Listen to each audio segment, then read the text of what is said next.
Perkenalkan, nama saya Kartika Sarma Simbulun. Saya dari kelas C reguler 2020. Saya dari program studi Pendidikan Sejarah dari Universitas Negeri Medan. NIM saya 320 3321 002. Saya di sini membuat video dalam pemenuhan tugas perkembangan peserta didik. Saya juga berterima kasih kepada Ibu dosen, Ibu Maisari Lubis, SPD MPD, yang telah mempercayakan penugasan ini kepada saya. Saya akan membahas tentang teori perkembangan moral. Baik, perkembangan moral yang akan saya bahas pada saat ini adalah yang pertama pengertian perkembangan moral, yang kedua bentuk-bentuk perkembangan moral, yang ketiga hubungan moral dengan tingkah laku, yang keempat ciri-ciri perkembangan moral dan faktor-faktor yang memengaruhi perkembangan moral. Pertama, pengertian perkembangan moral. Perkembangan moral adalah perkembangan yang merupakan suatu perubahan yang terjadi pada fisik dan psikis setiap manusia. Jadi, perubahan fisik dan psikis yang kita tahu bahwa perubahan fisik dari suatu anak-anak beranjak ke dewasa, beranjak ke remaja dan ke dewasa, yang dimana dalam bentuk tubuh, postur tubuh. Sedangkan dalam psikis, yaitu dalam ilmu pengetahuan atau dalam moral atau IQ yang dimiliki oleh setiap orang. Oleh karena itu, jadi saya menarik kesimpulan bahwa perkembangan moral adalah suatu perkembangan moral yang mengalami perubahan dari perilaku menuju suatu perilaku yang sangat baik dan membangun secara langsung dalam bentuk perkomunikasian dengan sesama manusia. Yang kedua, bentuk-bentuk dalam perkembangan moral. Yang pertama adalah pemikiran, yang dimana pemikiran ini merupakan setiap manusia yang memiliki akal budi dan pemikiran yang dimiliki oleh seseorang atau manusia dalam berinteraksi atau berkomunikasi kepada sesama, kepada masyarakat dengan akal budi dan pemikiran yang baik. Yang kedua adalah tindakan, di mana tindakan memberikan kita suatu cara atau perilaku agar kita tidak sesenonoh untuk memberikan hal-hal yang tidak baik kepada seseorang, baik dengan cara bertingkah laku, dalam berkomunikasi dengan baik, dan dalam membantu seseorang apabila ada yang mengalami kesusahan dan kesulitan. Yang ketiga adalah perasaan, di mana perasaan memberikan kita suatu isyarat atau cara dalam diri kita untuk melakukan hal-hal yang baik dan hal-hal yang tidak baik, dan itu merupakan berasal dari diri kita sendiri, yaitu dalam perasaan kita, bagaimana kita untuk bisa membantu seseorang dengan cara apapun, baik dengan menolong, baik dengan bergotong royong bersama dengan masyarakat, dengan berkomunikasi. Itu sangat penting dalam bentuk-bentuk dalam perkembangan moral. Yang ketiga adalah hubungan moral dengan tingkah laku, yang dimana hubungan dan tingkah laku ini sangat berkaitan dan sangat berhubungan, yang dimana moral itu merupakan perkembangan yang berkaitan dengan mengkoreksi apa yang kita lakukan sehari-hari dengan merupakan sikap, perilaku kepada seseorang, terlebih kepada yang sekitar kita. Sedangkan dalam berperilaku atau tingkah laku, yaitu cara kita memberikan kepada seseorang itu dalam bentuk secara menolong, dermawan, agar kita tahu bahwa seseorang yang di luar sana yang kurang mampu bisa kita tolong dengan cara memberikan sedekah, dermawan, supaya itu menjadi perkembangan dalam diri kita, supaya tidak terlalu menyombongkan diri, tidak mau berdermawan, tidak mau menolong, itu sangat tidak baik dan dapat melakukan hal-hal yang tidak baik lagi, dan kita harus saling tolong menolong. Dan saya menarik kesimpulan bahwa dari hubungan antara moral dan tingkah laku sangat berkaitan dan sangat erat hubungannya, karena dalam moral kita dituntun untuk bisa menjadi seseorang yang baik dan melakukan hal-hal yang bisa diterima oleh masyarakat sekitarnya.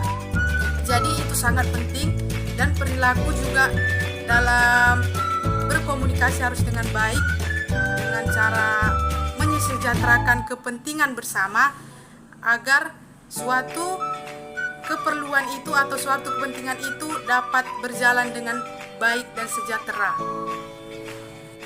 Yang keempat adalah ciri-ciri dalam perkembangan moral. Yang pertama, bahwa dalam perkembangan moral itu memiliki jenjang-jenjangnya, yaitu yang pertama pada perkembangan moral anak usia 0 sampai 2 tahun atau yang disebut sebagai anak kanak-kanak, yang dimana dalam tingkah laku ini seorang anak masih butuh dorongan atau bantuan dari kedua orang tuanya, karena mereka belum dapat mengetahui atau belum mengerti apa itu akan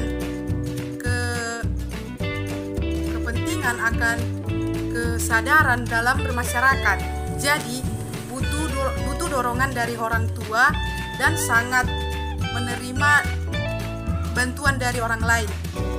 Yang kedua, perkembangan anak dari umur 2 tahun sampai umur 10 tahun, yaitu menanjak masa anak-anak atau masih dalam anak-anak remaja, yang dimana di sini mereka sudah mengetahui akan jenjang-jenjangnya, akan tetapi masih juga perlu dari dorongan orang tua, akan tetapi mereka juga sudah bisa meraih dengan sendirinya, tapi ada juga dari bantuan orang tua.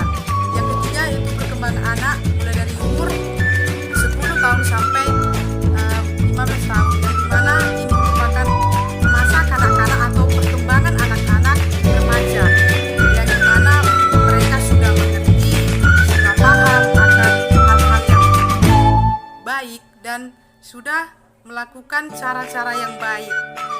Yang keempat yaitu perkembangan anak mulai dari umur 15 tahun sampai 25 tahun, yaitu yang menuju ke dewasa, bahwa yang dewasa itu sudah baik memilih dan bisa mengetahui apa yang baik dan apa yang buruknya. Jadi perkembangan moral ini dijenjangkan dari anak-anak, remaja sampai ke dewasa, dan itu yang membuat mereka menjadi mengerti akan perkembangan moral tersebut. Yang kelima adalah faktor-faktor yang mengaruhi perkembangan moral. Yang pertama adalah kurangnya perhatian dan pendidikan yang ada pada saat ini oleh keluarga dan sekolah, yang dimana orang tua itu merupakan suatu pokok utama dalam mendidik dan merawat seorang anak untuk menjadi anak yang lebih baik, menjadi anak yang turut untuk bisa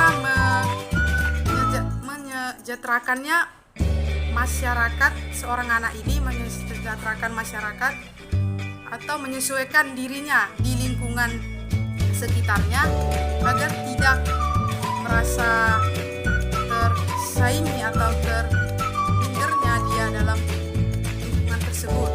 Yang kedua, karena faktor lingkungan dan yang tidak baik, yang dimana dalam pengaruh lingkungan ini sangat ketat untuk bisa melakukan penyesuaian diri dalam perkembangan moral, yang dimana dalam lingkungan ini kita bisa terikut-ikut dan terbawa-bawa oleh hal-hal yang buruk, supaya kita tidak baik dalam bertingkah laku, dalam berkomunikasi dengan yang baik. Itulah salah satu faktor dari lingkungan, terbawa-bawa dalam hal-hal yang tidak baik. Yang ketiga, bisa juga akibat tekanan dan pikiran yang dialami seorang anak, yang dimana yang tekanan ini jika kedua orang tuanya atau keluarganya mengalami yang namanya dalam perceraian atau pertengkaran yang membuat si anak ini menjadi tertekan dan membuat anak ini tidak merasa selalu tertekan akibat orang tuanya selalu mengalami yang namanya pertengkaran yang seperti yang di dalam broken home. Itulah yang membuat anak ini menjadi tertekan batin dan menjadi perkembangan moralnya pun menjadi tidak baik, membuat dia menjadi tertekan dan bila bertemu dengan yang lain menjadi rasanya minder.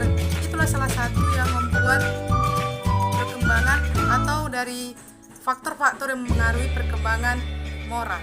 Yang kelima yaitu peran media massa, yang dimana peran media massa ini juga sangat berpengaruh, yang membuat kita selalu tergantung kepada media sosial, yang selalu menonton hal-hal yang tidak baik, yang contohnya bisa membuat minum minuman keras, merokok, menonton video-video yang tidak baik. Itu juga bisa salah satu, dan sehingga membuat anak ini menjadi perkembangan moralnya menjadi tidak baik dan selalu pikirannya selalu ke situ dan tidak baik untuk melakukan pekerjaan dalam tugas sekolahnya, dalam berinteraksi dengan teman sebayanya. Itu yang membuat anak tersebut menjadi tidak baik dan lalu sering melihat media-media massa yang tidak baik. Oleh karena itu, saya akan menarik kesimpulan bahwa perkembangan moral tersebut merupakan perubahan seseorang dari hal yang baik menjadi hal yang lebih baik lagi, dan perubahan dalam pemikiran, dalam perilaku, dan komunikasi dalam diri seseorang. Demikianlah hasil penjelasan dari saya. Maaf bila ada kekurangan salah kata, saya mohon maaf. Demikian, dan saya